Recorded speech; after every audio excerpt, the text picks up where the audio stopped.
If you've been burned by an agency, and I'm not talking about agencies that ignore you or don't give you any leads, you should fire those, by the way. I'm talking about agencies where you get leads, right? But you, the home service company, you don't make any money off of those leads. I'm here to share why that is, and because it really is a simple fix. It's not easy, but it is a simple fix.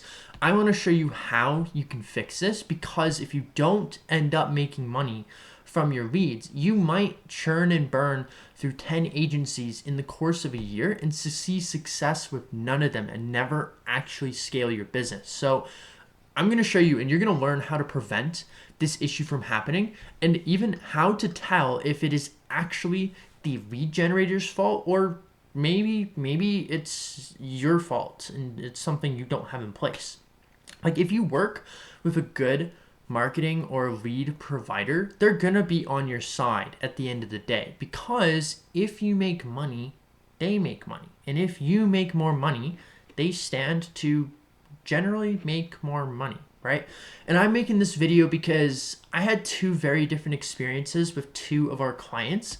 The first one, the owner takes home around 7 figures per year, and they don't have any issue with our process, with our leads. They close a lot of our leads, and usually for a lot of money, right? And the second one, exact same industry, they didn't get a lot of our leads past the first phone call. They had a lot of complaints. They weren't too happy. The leads sucked. So I wanted to find out, why is one making money and the other just isn't? And here's the thing that I've looked into.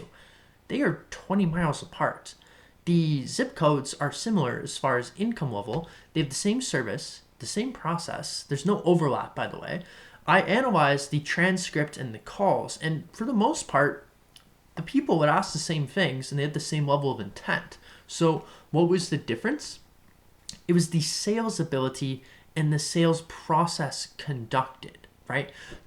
Our client who wasn't getting leads past the first call, they didn't have a structured sales process. They didn't ask probing questions, or really any questions at all.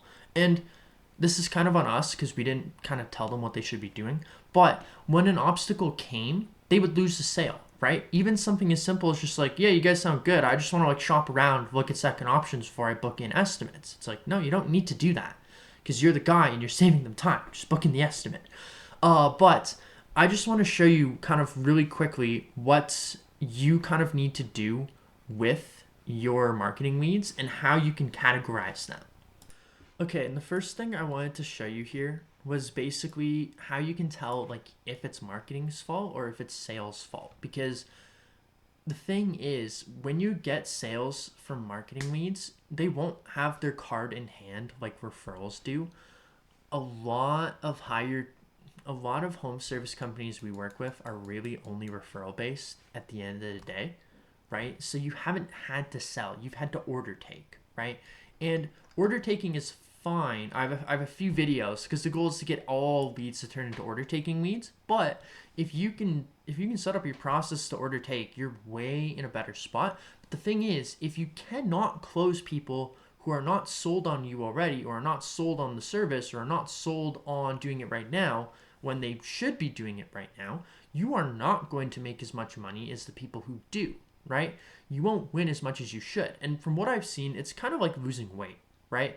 If you have an 8 pack and now you bulk up, you gain a bunch of muscle, a bunch of fat, you know what it takes to get back to an 8 pack, so you are going to have an easy time of doing it. Versus if you've been fat all your life or of normal shape, it is going to take a lot of reps, a lot of learning, a lot of diet, a lot of sacrifice, a lot of lifestyle changes to get there. And you won't get there as quickly, right? Because if you do it wrong and you never fix it, you just won't get there, right? And this is a trap some business owners fall into. They blame everyone but themselves. I want to show you, by looking over these two graphs, how you can know who to shift the blame to. Because if it's you, you want to fix the problem, right? You want to know how to fix the problem and you want to fix it. If it's the other person, you want them to fix the problem. You both want to work together to fix the ultimate problem of you making money, right? And then basically, first one is more of like shared lead providers. Like if you use the Angie's List, the Yelp, the Thumbtacks of the world, right? You are going to have the first one call wins. That's pretty normal for the most part, because the leads go out to a few people at the same time. The jobs are going to be lower price, but what's nice is they are sold on the idea. You have to sell them on why you and why they should maybe pay a bit more, right? And with Facebook, Facebook's probably the hardest of these that are still good quality ones because you can kind of filter out revenue and you can kind of target people who have money. And the thing is with Facebook is you are interrupting them. It's a pattern interrupt. They are not seeking you out right then and there, right? You entice them with something you showed them. Maybe it was an offer, maybe it was a cool video, maybe it was a unique differentiator. So some of the leads you do have to sell on why do it at all, why you, and then why do it now. And because of that, you do have to create a gap and you do have to qualify them. And this might mean you have to be a bit pushy if you can actually help them, right? But generally, the sale is a little bit harder. We have clients who've closed hundreds of thousands, millions of dollars from Facebook with us. But at the end of the day, it's something where Facebook generally is the hardest one for people to go from 0 to 1 with sales, right? In Google, we found Google is the best for marketing leads as far as intent. They're the easiest to close. Why? Because they've done the research, they've settled and chosen you. So you generally have to sell them on why now, kind of why you for the first part. And referrals, that's the kingpin, right? Because there's no real selling involved for the most part. They trust you. They've done their research, they have intent, they likely know everything about pricing and all that too, so you kind of just have to not throw it, basically. No real selling. The issue comes when you start having to get leads that are here, or you have to take them from here to here. You have to take them from lead to MQL to SQL, right? And I'll explain what these are in a second, but when you have to conduct a sales process and you've only gone referral leads, it's a jump, right? Definitely. And it is something you need to watch out for because and this is kind of why this helps figure out who is to blame, right? Because there's blame if it's not a lead or if it's not an MQL, if it's not an SQL, there's appropriate blame to be put on everyone and things to be fixed for everyone if it's consistent. General rule of thumb I look at is if you cannot close any leads that get to SQL or MQL, it's the person who's closing. It's their fault, right? But again, if the leads get to here and they're not closed, like if you don't get leads that go to here, it's the marketer's fault, right? And things should be worked on and improved to get there, right? But at the end of the day, the only other portions I would want to cover is because the lead portion, this is generally someone gives their info. That's very easy to have, right? Anyone submits their info on the website, they call you, they want to be called, right? Can be hit or miss as far as qualified goes, but at the end of the day, it is a lead, yes. Are all leads good? No. This is the one where it's going to have the most feedback because even if you're closing 60% of your leads, 20% of your leads might be unqualified, right? Like half of the other leads that don't close might be unqualified, right? But if they're calling you with interest, zip code, and service, that's a good start because they're qualified from a marketing qualified perspective, right? And that means marketing did a good job on that portion. You should be able to close. These are closable in a sense, right? Whether or not they are closable now is a different story, right? Because you might get people who, logistically speaking, cannot close right now, right? They're saying, oh, we're going to buy a house in a year. We want to remodel it. We're looking for remodeling contractors right now. Okay, you probably cannot close them today, right? Or maybe they don't actually have a need and it's something where they need it to do it, right?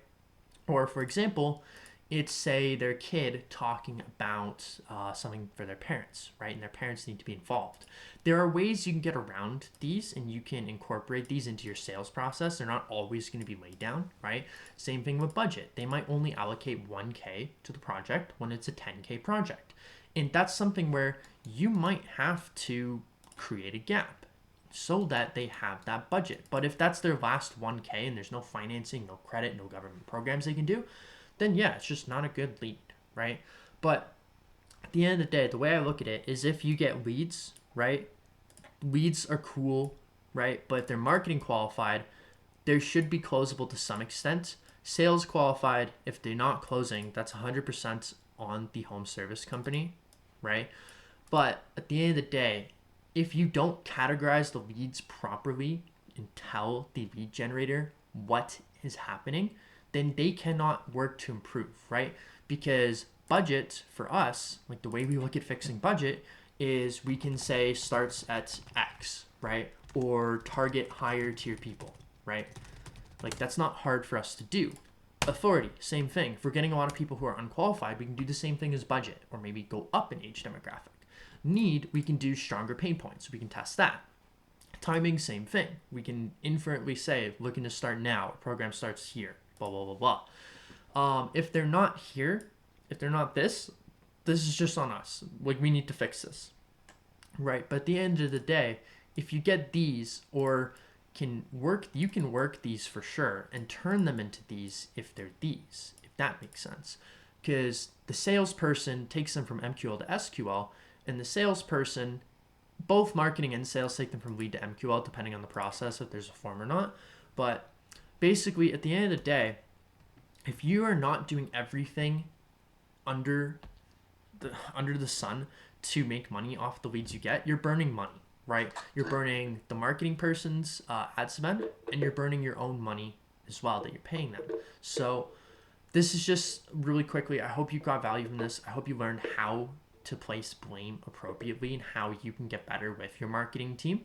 If you want us to run this 20-day trial where we would generate the leads, and as we get more conclusive data, turn them into SQLs and MQLs for you, great. Then just click the link down below. We got a 20-day free trial. If you want to take advantage of that, cool. We would want to test out the potential of your market and kind of optimize together what would actually need to be done to help you make money with online marketing.